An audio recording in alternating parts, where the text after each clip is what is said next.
On viendra des villes du Juda et des environs de Jérusalem, du pays de Benjamin, de la vallée, de la montagne et du Midi, pour amener des holocaustes et des victimes, pour rapporter des offrandes,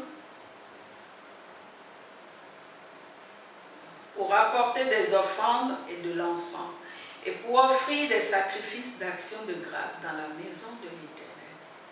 Verset 27. Mais, si vous n'écoutez pas quand je vous ordonne de sanctifier le jour du sabbat, de ne porter aucun fardeau, de ne point en introduire par les portes de Jérusalem le jour du sabbat, alors j'allumerai un feu aux portes de la ville et il dévorera les palais de Jérusalem et ne s'éteindra point. Ceci est un jugement, bien entendu. Observez le sabbat. Jérémie était un prophète à l'époque. Si Dieu lui parla ainsi, c'est tout simplement parce que les enfants d'Israël, Israël étant un peuple à part, étant un peuple ayant alliance avec Dieu, n'observait pas le sabbat. Et dans l'Ancien Testament, au moment où ces ordonnances ont été données, cette loi a été donnée à Israël, c'était au temps de Moïse,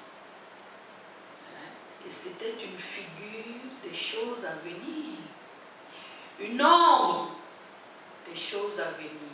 Et depuis que Christ est venu, nous sommes sous la grâce et non sous la loi. Et c'est par l'Esprit de Dieu, c'est par l'Esprit Saint que nous comprenons ces choses et les appliquons. Parce qu'il ne s'agit pas de les appliquer telles qu'elles sont dans la loi de Moïse. Vous avez beaucoup de chrétiens aujourd'hui, pour eux le dimanche, il n'y a rien à faire. Il faut qu'ils courent pour aller dans les églises. Et quelqu'un qui ne va pas, un chrétien qui ne va pas pour eux, selon eux, le dimanche, à l'église, il a rétrogradé. Il a abandonné son église, ainsi de suite. J'ai entendu toutes sortes de jugements. Et vous savez, ça c'est un voile. Un voile de la religion, une malcompréhension. Jésus disait à la Samaritaine, il n'y a plus d'endroit, il n'y a plus de jour pour l'adorer. Quand la Samaritaine lui disait, ah nous, sur cette montagne, nos pères ont adoré, ainsi de suite, mais Jésus lui faisait comprendre que ce n'était pas une question d'endroit, car à présent nous sommes une habitation de Dieu. Nous sommes le temple de Dieu, l'Esprit de Dieu vient habiter en nous. Car dès le commencement, Dieu a créé l'homme à son image. Et le désir de Dieu, c'est d'habiter en nous. Ce corps n'est qu'une habitation de notre esprit. Et comme il est écrit dans Genèse, Dieu créa l'homme, et l'homme était sans vie. À partir de la poussière de la terre, il le créa. Mais il souffla dans ses narines et il devint un être vivant. Un être vivant, et l'Esprit de Dieu en lui, c'est de cette image qu'il est question. Habitant dans ce corps, et Dieu, déjà dès le commencement, a annoncé son projet. Il suffit d'avoir l'œil spirituel ouvert, de laisser l'Esprit de Dieu nous enseigner. Comme Jésus disait, moi je m'en vais, j'ai beaucoup de choses à vous dire, mais vous ne pouvez pas les retenir, vous ne pouvez rien comprendre. Mais quand lui, l'Esprit Saint viendra, il vous enseignera toutes choses utiles pour notre croissance spirituelle et toutes choses utiles pour entrer dans le repos de Dieu. Cela est très important.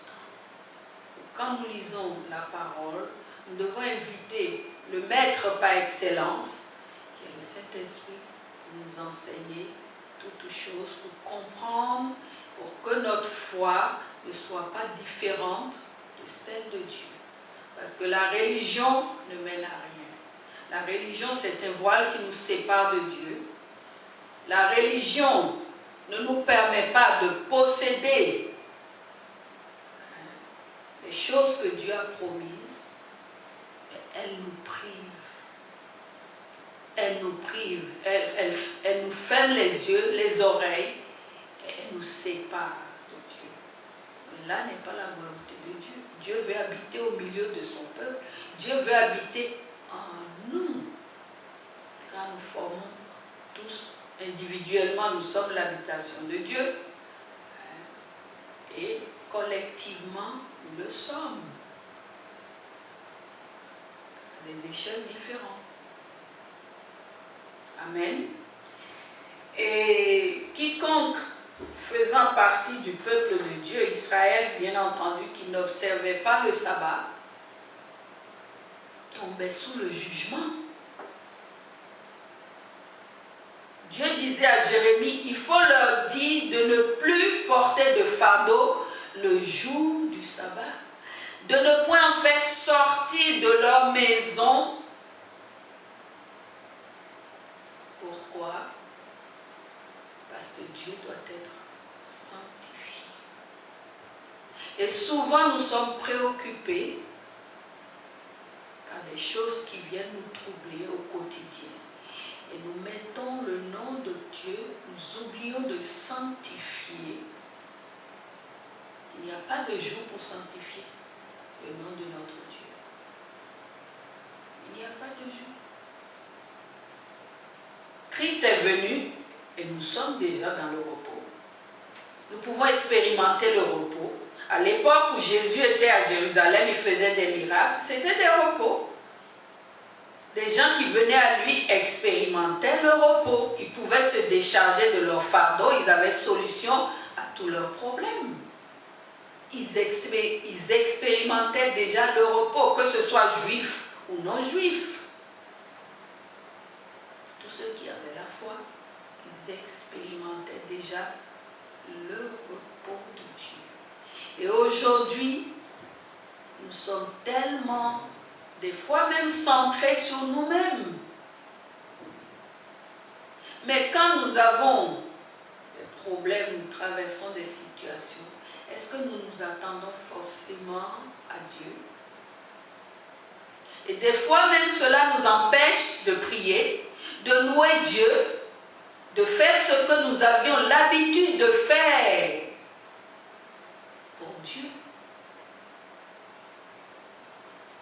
Cela nous empêche. Ah, ben je suis trop soucieux.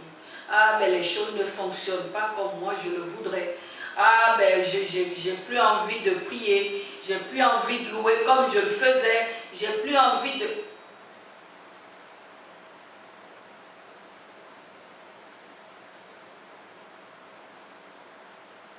Mais en faisant cela, est-ce que Dieu change? Est-ce que Dieu change? Que nous ayons des problèmes, que nous ayons des problèmes ou que nous n'en ayons pas, Dieu est le même.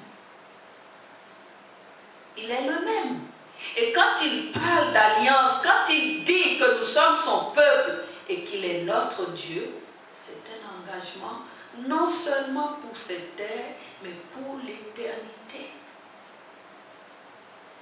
Dieu n'est point un homme pour mentir, ni un fils d'homme pour se repentir. Dieu n'est pas pris par les événements. Tout ce que nous connaissons aujourd'hui, la crise économique, ça ne va pas dans le monde entier, il y a les guerres, il y a les ceci. Dieu n'est pas pris par cela. Non. Il est au-dessus de tout ça. Et celui qui nous invite à ce repos, c'est lui-même. Il est capable, à travers toutes ces crises, à travers ce que vit le mal, que vit le monde entier aujourd'hui, le mal dans lequel le monde entier gît aujourd'hui, il est capable d'accorder le repos parfait. Il ne fait pas de promesses qu'il ne puisse pas honorer. C'est pas possible. Non, c'est pas possible. Donc c'est pas ce Dieu-là. Ou alors il y a une faille quelque part qu'il faut chercher. Parce que la parole de Dieu me dit qu'il est le même éternellement et je peux en témoigner. Il est le même éternellement. Il ne change pas. Et Dieu s'attend à ce que dans des situations où nous devons sanctifier son nom, c'est-à-dire faire la différence, respecter le sabbat qui est un signe entre lui et nous, nous faillissons. Et Dieu n'est pas glorifié. Dieu n'est pas sanctifié. Il n'y a pas de témoignage. Et nous devons comprendre cela, c'est très très important. Ce n'est pas seulement une loi qui concerne l'Ancien Testament, mais c'est une loi perpétuelle. Parce que Jésus le répète, venez à moi vous tous qui êtes fatigués et chargés, recevez mes instructions. L'instruction c'est quoi? C'est quand Dieu nous ordonne de faire ci, de faire ça. Quand Jésus devait accomplir ces choses le jour du sabbat, il recevait l'ordre, les instructions de qui? Si ce n'est du Père. Fais comme ci, fais comme ça, devant telle situation, fais comme ci, fais comme ça. On va dire, c'est une feuille de route à suivre au quotidien. La foi, c'est une chose. Dieu nous parle. Il annonce ce qu'il veut faire. Mais est-ce que nous recevons ces instructions pour entrer dans ce repos? Il a annoncé telle chose. Est-ce que je suis à l'écoute chaque jour où je suis pris par mes problèmes, je suis pris dans mes fardeaux en telle sorte que et des fois on dit mais Dieu tu as dit mais tu as promis quand même. Pourquoi est-ce qu'on ne les voit pas? Pourquoi est-ce qu'on n'entre pas dans le repos que tu as promis? Pourquoi est-ce que les choses se passent autrement? Nous sommes trop préoccupés.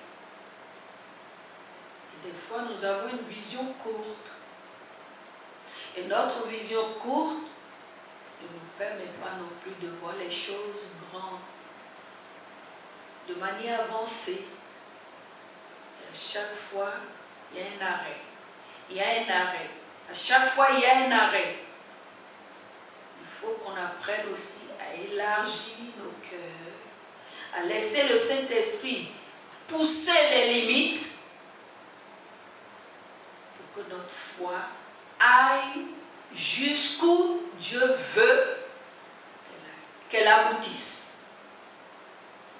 Des fois, on s'en tient seulement au début. Dieu a dit ça. Je croise les bras et j'attends. Non, Dieu n'est pas comme ça. La foi, c'est un engagement. Et quand Dieu dit une chose, nous devons aussi aboutir à l'accomplissement de ces